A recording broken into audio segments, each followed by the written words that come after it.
নমস্কার সবাইকে, তোমরা সবাই কেমন আছো? চলে এসেছি আর একটা মিনি ভ্লগ শেয়ার করতে। তো আমরা যাচ্ছি এখন ষষ্ঠী করতে। তো বিয়ের পর আমাদের এটাই প্রথম ষষ্ঠী।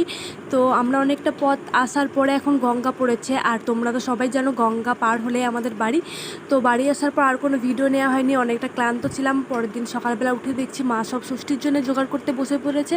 তো সেটাই তোমাদের সঙ্গে একটু শেয়ার করলাম। আর আমি এখন রেডি হয়ে গেছি স্নান করে, তারপর একটু আলতা পরে আমি চলে যাচ্ছি ষষ্ঠীর জন্য। তো মা সব কিছু একা হাতে নিয়ে যেতে পারবে না, তাই আমি একটু সাহায্য করলাম। আর ষষ্ঠীতলায় দেখছো অনেকে চলে এসেছে, প্রচুর ভিড়।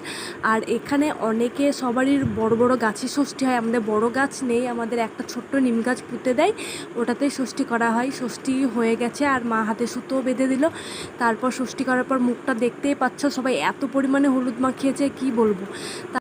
তারপর বাড়ি এসে ফ্রেশ হয়ে আমি কিছু খেয়ে নিলাম। আর খাবারের মেনু তোমরা দেখতেই পাচ্ছ, একটু ফল ছিল আর একটু লুচি। তারপরে এটা হলো দুপুরকার মেনু।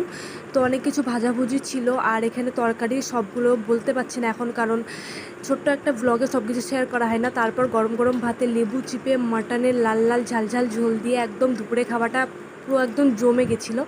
এই ছোট্ট একটা ব্লগে তো সব কিছু দেখানো সম্ভব না, তাই জন্য আমি কিছু কিছু যেগুলো খুব ভালো লাগলো সেইগুলোই কিছু কিছু তোমাদের সঙ্গে শেয়ার করলাম। তো ভিডিওটা কেমন লাগলো অবশ্যই জানিও।